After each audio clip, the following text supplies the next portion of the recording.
আমার এই ছোট্ট লাইভ ভিডিওটি একান্তই বিএনপির নেতাকর্মীদের প্রতি সরল কিছু কথা, আহ্বান। বিএনপি এখন সরকার গঠন করবে এবং আমরা নানান জল্পনা কল্পনা থেকে বুঝতে পারছি তারা জুলাই জঙ্গিদের কিছু ভয়ঙ্কর ব্যক্তি যারা মবস্টার তাদেরকে হালকা পাতলা মন্ত্রিত্ব দেওয়ার প্ল্যান করছে। এটা কতটা যৌক্তিক, তাদের রাজনৈতিক ভবিষ্যৎ এই উদ্যোগ বা এই পদক্ষেপের জন্য কতটা প্রশংসিত হবে, বিতর্কিত হবে, সেই সিদ্ধান্ত তারাই নিক। তবে বাংলাদেশের একজন নাগরিক হিসেবে এই বাংলাদেশেরই একটি রাজনৈতিক দল এবং তারা যেহেতু দাবি করে মুক্তিযুদ্ধের পক্ষের রাজনৈতিক দল, তাই তাদের প্রতি খোলামেলা কিছু কথা। বিএনপির প্রতিষ্ঠাতা জিয়াউর রহমান একজন মুক্তিযোদ্ধা, যদিও তার ক্ষমতা দখল পরবর্তী পদক্ষেপ নিয়ে বিতর্ক রয়েছে। যুদ্ধাপরাধীদের পুনর্বাসন এবং এই বাংলাদেশের রাজনৈতিক পরিবেশকে নষ্ট করার জন্য যথেষ্ট দায় জিয়াউর রহমানের রয়েছে। আমার জন্মের পর থেকে রাজনীতি বোঝা যখন থেকে শুরু করেছি, বিএনপিকে একটি অভিযোগ বারবার করতে শুনেছি যে আওয়ামী লীগ মুক্তিযুদ্ধকে কুক্ষিগত করে রেখেছে। আওয়ামী লীগ মুক্তিযুদ্ধকে কুক্ষিগত করে রাখার যে তাদের অভিযোগ, সেটা কি সত্য নাকি মিথ্যা, নাকি আংশিক সত্য, কোনটা আপনি কি মনে করেন? এই অভিযোগটি একেবারে উড়িয়ে দেওয়া যায় না। আওয়ামী লীগের হাবভাব দেখলে তা বোঝা যায় যে হ্যাঁ, মুক্তিযুদ্ধ একক আওয়ামী লীগের কৃতিত্ব, এটাই ধরা হয়। এবং এই মুক্তিযুদ্ধকে পুঁজি করে নানান অপকর্ম করতেও আমরা দেখেছি। এবং এই অপকর্মকারীরা একটু বড় বড় করেই চিৎকার করে। আওয়ামী ধর্মের অনুসারী তারা মনে করে এবং জয় বাংলা জয় বঙ্গবন্ধু তাদের একক প্রপার্টি মনে করে, যেমনটা ধর্মের ধ্বজাধারীরা মনে করে। কিন্তু বিএনপির এই কান্নাকাটি কি আসলে যৌক্তিক? আমার তো মনে হয় না। যদি আওয়ামী লীগ মুক্তিযুদ্ধকে কুক্ষিগত করে রেখেও থাকে অতীতের দশকগুলোতে, তাহলে এখন তো বিএনপির হাতে সুবর্ণ সুযোগ। এরকম ফাঁকা মাঠ বিএনপি অতীতে আগে পেয়েছে, আংশিক পেয়েছে, এইভাবে পায়নি। তো মুক্তিযুদ্ধকে ধারণ করলেই তো হয়। যেটা ঘটে গেল, অর্থাৎ 12 তারিখ, এটাকে আপনি ইলেকশন বলেন, সিলেকশন বলেন, যাই কিছু বলেন না কেন, দায় তো এড়ানো যায় না। আমরা কিন্তু গভীরের অনেক কিছু জানি, বিএনপিও জানে কিভাবে তারা এই ক্ষমতা পেল। এটা তো জামাতের হাতে এক প্রকার চলেই যাচ্ছিল। হ্যাঁ, বাংলাদেশের মানুষ যারা আওয়ামী লীগের সমর্থক, তারাও পর্যন্ত বিএনপিকে ভোট দিয়েছে জামাতকে ঠেকানোর জন্য, কোনো সন্দেহ নেই। ভিন্ন ধর্মের যারা মানুষ রয়েছেন, সংখ্যায় যারা কম রয়েছেন এই বাংলাদেশে, তারাও কিন্তু একচেটিয়া বিএনপিকেই ভোট দিয়েছেন, যেন জামাত রাজাকারদের হাতে ক্ষমতা না যায়। তো বিএনপি একদিকে এনসিপির মবস্টারদেরকে, রাজাকারের বাচ্চাদেরকে কোলে নিয়ে তাদের উচ্চকক্ষ নিম্নকক্ষ, এই যে গান, এই যে দাবি, এগুলোকে প্রশ্রয় দেওয়া, এটা কি যৌক্তিক হবে? হ্যাঁ, ইতিমধ্যে বিএনপির সালাউদ্দিন থেকে শুরু করে আরও বেশ কিছু কেন্দ্রীয় নেতাকে বলতে শুনছি, তারা এই জুলাই সনদ ফনদ, হা না ভোট, এগুলো নিয়ে প্রশ্ন তুলছেন। এগুলো মেনে নেওয়ার যৌক্তিকতা তো নেই এবং উলঙ্গ স্যারেন্ডার করবে না, এটা তাদের আচরণে বোঝা যাচ্ছে, সেটাকে সমর্থন জানানোই যায়। অপরদিকে আপনারা এটাও দেখেছেন, পিনাকির মতো কিছু বদমাইশ বিএনপির ছায়াতলে, ছায়া, যাই হোক, তারা ঢুকতে চেয়েছিল, কিন্তু বিএনপি পাত্তা দেয়নি পিনাকিদেরকে। ফলে তাদের যে দাঁত দেখানোর দেখিয়ে ফেলেছে। তো একইভাবে যদি এনসিপির গুন্ডাদেরকে প্রশ্রয় না দেয়, তাহলে তারা তাদের যথাযথ শাস্তি পাবে। এবং মুক্তিযুদ্ধ আওয়ামী লীগের একক অর্জন নয়। আপামর জনসাধারণ জীবন দিয়ে, সবটুকু দিয়ে ঝাঁপিয়ে পড়েছিল পাক হানাদার এবং এদেশের রাজাকার আলবদর আল শামসদের বিরুদ্ধে এবং জয় ছিনিয়ে এনেছিল। হ্যাঁ, বঙ্গবন্ধু অবিসংবাদিত নেতা, এই বাংলাদেশের সৃষ্টি তার হাত ধরে হয়েছে, তিনি এই বাংলাদেশের স্থপতি, কোনো সন্দেহ নেই। বিএনপির দুঃখ বঙ্গবন্ধুর মতো কোনো নেতা তাদের দলে নেই, এটা কোনো দিন থাকবে না। যে জিনিস চাঁদ সূর্য এগুলো একটাই থাকে। তো কিন্তু এই যে বঙ্গবন্ধুকে বিএনপি ধারণ করে না, এটাই বিএনপির দোষ। বঙ্গবন্ধু সবার, তো বঙ্গবন্ধুর বিরুদ্ধাচরণ করে বা এই ঘৃণার রাজনীতি বিএনপিকে আর করবে, আমার মনে হয় এটি করা উচিত নয়। আমার পরিচিত বেশ কিছু প্রিয় মুখ ছিল যাদের মুখোশ আমি দেখতে পেয়েছি 5ই আগস্টের পর। তারা কেউ কেউ বঙ্গবন্ধুকে জুতার পিতা বলেছেন, বঙ্গবল্টু বলেছেন, এবং তারা এলিট শ্রেণীর। তাদেরকে আমি বিদ্যায়, মননে অনেক উঁচুতে রেখেছিলাম। এই ভয়ঙ্কর রূপ দেখে তাদের কাছ থেকে আমি নিজেকে বিয়োগ করে নিয়েছি। কারণ অমানুষদের সাথে একসাথে চলা যায় না। যারা অস্তিত্ব স্বীকার করে না তাদের সাথে তো আর সহাবস্থান সম্ভব নয়।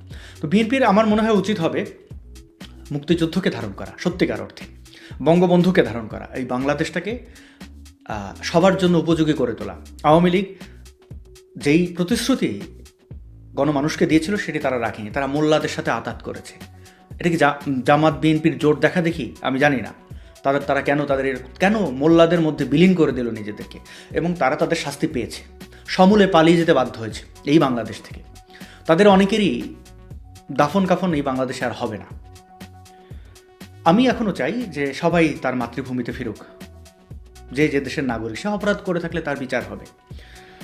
তো আজ ঘুম থেকে উঠে আমি অনেকগুলো ভালো দৃশ্য দেখলাম। বাংলাদেশের মানুষ হয়তো আরও অনেকগুলো ঘন্টা আগেই দেখেছেন যে বিভিন্ন জায়গায় আওয়ামী লীগের অফিস খোলা হচ্ছে। আবার কিছু কিছু জায়গায় বিএনপির লোকজন গিয়ে সেই সকল অফিস ভেঙেও দিয়েছে। আওয়ামী লীগ রাজনীতিতে ফিরুক। বিএনপির উচিত তাদেরকে মন থেকে গ্রহণ করা। যেই কাজটি আওয়ামী লীগ করেনি, তারা বিএনপিকে দমন করতে গিয়ে জামাতকে মানে এক প্রকার ইচ্ছাকৃত বা অনিচ্ছাকৃতভাবে পৃষ্ঠপোষকতা করেছে, যার ক্ষতি এই 1.5 বছরে 17-18 মাসে আমরা প্রত্যেকটা বাংলাদেশের মানুষ ভুক্তভোগী হয়েছি। আওয়ামী লীগের এই অপরাজনীতির বলি আমরা হয়েছি। বঙ্গবন্ধু শেখ মুজিবুর রহমানের ভাস্কর্যগুলো আমাদের চোখের সামনে ভাঙা হয়েছে। আমাদের খারাপ লাগে, অবশ্যই আমাদের খারাপ লাগে। আমরা তো বঙ্গবন্ধুকে বিক্রি করিনি, তাই খারাপটা একটু বেশিই লাগে। যারা বিক্রি করেছে তারা তো বিক্রি করে দেওয়া জিনিস নিয়ে কারোর খারাপ লাগে নাকি? তো বিএনপির ওই একই পথে হাঁটা ঠিক হবে না। তারেক রহমান যেভাবে বলেছেন এই মানুষটা এই দেশের সকলের হবে, পাহাড়ি, আদিবাসী, যে ধর্মের আছেন, ধর্মের নন যারা, তাদেরও বসবাসের উপযোগী হবে, এটা হওয়া উচিত। এবং অবশ্যই মোল্লাদেরকে নিয়ন্ত্রণে রাখতে হবে। মনে রাখতে হবে, ধর্মীয় বিদ্বেষ বলে যেটা বলা হয়, ধর্ম অবমাননা, সেটা শুরু হয় মোল্লাদের কাছ থেকে। কিন্তু মোল্লাদের কেউ রিকগনাইজ করে না। তারা ধর্ম নিয়ে যতটুকু বাড়াবাড়ি করার, যতটুকু নোংরামি করার করে, এবং সেই নোংরামির পাল্টা জবাব দিতে গেলে প্রগতিশীলদের উপরে দায় দেওয়া হয়, অবিশ্বাসীদেরকে হত্যা করা বৈধতা দেওয়া হয়। আওয়ামী লীগ দিয়েছে সেগুলো। বরং যারা সমালোচনা করেছে, ঘৃণার চাষাবাদকে রুখে দিতে চেয়েছে, তাদেরকে মানে ভিকটিমকেই ব্লেম করা হয়েছে। এই একই ধারায় যদি বিএনপি হাঁটে তাহলে একই পথে তাদের পতিত হতে হবে। প্রকৃতি কখনো তার স্বভাবের বাইরে যায় না। আপনি চাইলেও একটা গাছকে শূন্যে ঝুলিয়ে রাখতে পারবেন না, সে ভূপাতিত হবেই। তো এই বাংলাদেশের ভূমি রাজাকারদের জন্য না, এই ভূমিকে যারা ভালোবাসে না তাদের জন্য না, কখনোই উপযোগী হয়নি, হবেও না।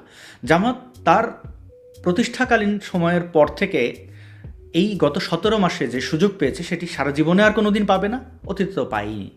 তারপরও তারা কিন্তু কোনোভাবেই ভোট পায়নি। আপনারা দেখেছেন আওয়ামী লীগের আমলে রাতের ভোট বলা হতো, বিকাল থেকে ভোট কারচুপি শুরু হয়েছিল সারা বাংলাদেশে। এই ব্যালট জালিয়াতি, মারধর, কেন্দ্র দখল, এমন কোন ঘৃণা বাদ রেখেছিল জামায়াত? তারপরেও কিন্তু তারা ক্ষমতায় যেতে পারেনি। জামাতের হয়ে কাজ করেছে ইউনুসের পুরো গ্যাং, ডিপ স্টেট, কি বাদ রয়েছিল। তারপরও মানুষের স্রোত খুবই নির্মম। জলস্রোত আমরা দেখি, আমরা অনেক গতির হাওয়া বইতে দেখি, তুফান, ঝড় যেটাকে বলি, কিন্তু জনস্রোত এটা যে কোনো কিছুর চেয়ে অনেক বেশি শক্তিশালী। বনে আগুন লাগলে যেরকম তীব্র তাপ আমরা অনুভব করি, তার চেয়ে অনেক গুণ বেশি এই জনস্রোত ঠেকানো যায় না। মানুষের পালস বুঝতে হবে এই বাংলাদেশে। যদি ধর্মীয় বিদ্বেষ, ধর্মজীবীদের ঘৃণা চর্চা বন্ধ করেন, তাহলে কিন্তু কেউই আসলে ধর্ম নিয়ে মাতামাতি করবেন। আপনি ভারতের দিকে তাকান, পার্শ্ববর্তী দেশ কলকাতার দিকে তাকান, সেখানে কে ধর্ম নিয়ে ক্রিটিসাইজ করলো, কে কী করলো, এ নিয়ে কারো কিছু যায় আসে না। ফলে আসলে সেই অর্থে ধর্ম নিয়ে সমালোচনাও দেখা যায় না। এটাই প্রাকৃতিক নিয়ম, আপনি যেটা নিয়ে বাড়াবাড়ি করবেন সেটার পাল্টা আঘাত আসবেই। আপনি কাউকেই কোনো মত চাপিয়ে দিতে পারবেন না। আমার মনে হয় আমাদের যারা সূর্য সন্তান এই বাংলাদেশের, তাদের সবার প্রতি শ্রদ্ধা রাখা উচিত। আওয়ামী লীগের নেতাকর্মীদেরও আমি বলবো সংযত থেকে, বিএনপির সাথে আলাপের আয়োজনের কথা বলছেন সজীব ওয়াজেদ জয়, তার এই রাজনৈতিক প্রজ্ঞাকে আমি শ্রদ্ধা জানাই। আর আওয়ামী ধর্মের যারা বদমাশ আছেন, সব কিছুতে আওয়ামী স্কেলে মাপেন, তাদের উচিত উদার হন। পালাইয়ে গেছেন, লজ্জা হয় না? এটা তো সত্য, আপনারা নাই তো দেশে এবং ফিরতে পারছেন না। এবং আপনাদের যারা নেতা, যাদেরকে আপনারা যাদেরকে একটা বলয়ে আবদ্ধ করেছিলেন, তাদেরকে দানব হতে দিয়েছেন, তারা কিন্তু কোথাও নেই। তারা কিন্তু চুপচাপ তাদের লুটপাটের টাকা পয়সা কিন্তু তারা ঠিকই, হ্যাঁ, চোরের মতো থাকছে, গর্তে লুকিয়ে থাকছে, বের হচ্ছে না কোথাও, কিন্তু তারা কিন্তু ঠিকই তাদের মতো করে আছে। আপনার বিপদে, আপনার জেলে যাওয়া, কোনো কিছুতেই তাদের কিছুই যায় আসে না।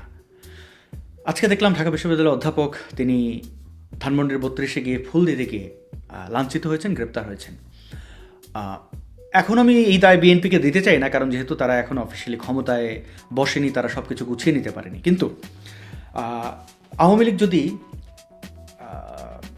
সৌজন্যতা না দেখায়, তারা যদি বিদ্বেষ দেখায়, তাহলে আমার মনে হয় এটা সবার জন্যই ক্ষতি। এবং আমি বরং আপ্লুত হব, খুশি হব যদি বিএনপি যে অপরাধটা করেছে ধানমন্ডির 32 ভাঙার ক্ষেত্রে তাদের বড় ভূমিকা ছিল। ইশরাকের কথা আমরা ভুলে যাইনি, আরও অন্যান্য সব ফুটেজ কিন্তু আছে। তো তাদের উচিত হবে, যেহেতু তারা ক্ষমতায় গেছে, ধানমন্ডি 32 তাদের হাত দিয়েই নির্মাণ শুরু হোক, অপরাজনীতি বন্ধ হয়ে এখানে সুস্থ রাজনীতির চর্চা শুরু হোক। সুস্থ রাজনীতি বলতে কি? কাফফারা দেওয়া, অর্থাৎ যে ধ্বংস তারা করেছে সেই ধ্বংসের স্তূপ থেকে তারা আবার নির্মাণ করুক। ধানমন্ডি 32 অবশ্যই দাঁড়াবে, যে যতদিন বাংলাদেশ নামটি থাকবে ধানমন্ডি 32 সগর্বে দাঁড়াবে। এবং এই ভবন শুধু ভবন না, এটাকে যদি আপনি দৃশ্যমান নাও রাখেন, তারপরেও ধানমন্ডির 32 দাঁড়িয়ে থাকবে। বঙ্গবন্ধুর তর্জনী হেলানোর ক্ষমতা এই বাংলাদেশ যতদিন নাম আছে, এই ভূমি যতদিন আছে, ততদিন কারোর নেই। এটা অসম্ভব, পারবে না। যে জিনিস পারবেন না সেই ব্যর্থ চেষ্টা করবেন কেন? হিমালয় আপনি যতই পিঠ দিয়ে ঠেলেন না কেন, নড়বে না। বঙ্গবন্ধু বাংলাদেশের জন্য হিমালয় সম বা তার ঊর্ধ্বে। ঘৃণা বন্ধ করি, যার যার প্রাপ্য তাকে দেই। জিয়াউর রহমানের মুক্তিযুদ্ধে যে যতটুকু ভূমিকা ছিল, সেটার জন্য আওয়ামী লীগের লোকজন অস্বীকার না করে। এবং আওয়ামী লীগ, বিএনপি বা বাংলাদেশের সকল গণতান্ত্রিক রাজনৈতিক দলের উচিত হবে জামাত কি জিনিস এটা মনে রাখা, এবং এই জন্য যতটুকু ছাড় দিতে হয়। দেখেন, কোনো ভালো উদ্দেশ্যে আপনি যাবেন আর আপনাকে ছাড় দিতে হবে না, এটা অসম্ভব। আমার নিজের ত্যাগের কথা বলি। 1 যুগ ধরে আমি ধর্মের সমালোচনা করে এসেছি। বিশাল ঘটনা আছে, যে ঘটনা আমি আপনাদের কাউকে বলিনি। আমি বড় রকমের ভিকটিম 2012 সাল থেকে জ্বলে পুড়ে আঙ্গার হয়ে 16-17 দিকে গিয়ে ভিডিও অ্যাক্টিভিজমে এসেছি। এবং আপনারা তো সাক্ষী, যারা আমাকে চেনেন, কোনোদিন এক পা পিছু হটিনি ধর্মের সমালোচনা, মৌলবাদীদের দমানোর ক্ষেত্রে। যখন জুলাই জঙ্গিরা 5ই আগস্টের ওই দিন থেকেই আমি ধীরে ধীরে সিদ্ধান্ত নিলাম যে আরও বড় শত্রু, আরও বড় ভয়ঙ্কর দানব আমাদের চতুর্দিকে। আমি ধর্মের সমালোচনা করি না, আর কোনো ধর্মেরই না, ভবিষ্যতে করবো না, কথা দিয়েছি। আমি আমার সবচেয়ে আনন্দের জায়গাটা, এটা রিভেঞ্জের জায়গা, সত্য কথা, রিভেঞ্জ। যে ক্ষতি আমার করেছে সেই ক্ষতি আমি এখনও পূরণ করতে পারিনি, মানে এটার বদলা যতটুকু আমার প্ল্যান ছিল আমি পারিনি। তো আমি সেখান থেকে সরে এসেছি, ছাড় দিয়েছি দেশের স্বার্থে। আমি ক্ষুদ্র মানুষ, কি আর করতে পেরেছি? কিছু মানুষকে, একজন মানুষকে যদি ধরেন এই জামাতের বিরুদ্ধে দাঁড়াতে উদ্বুদ্ধ করতে পারে, আমার এটা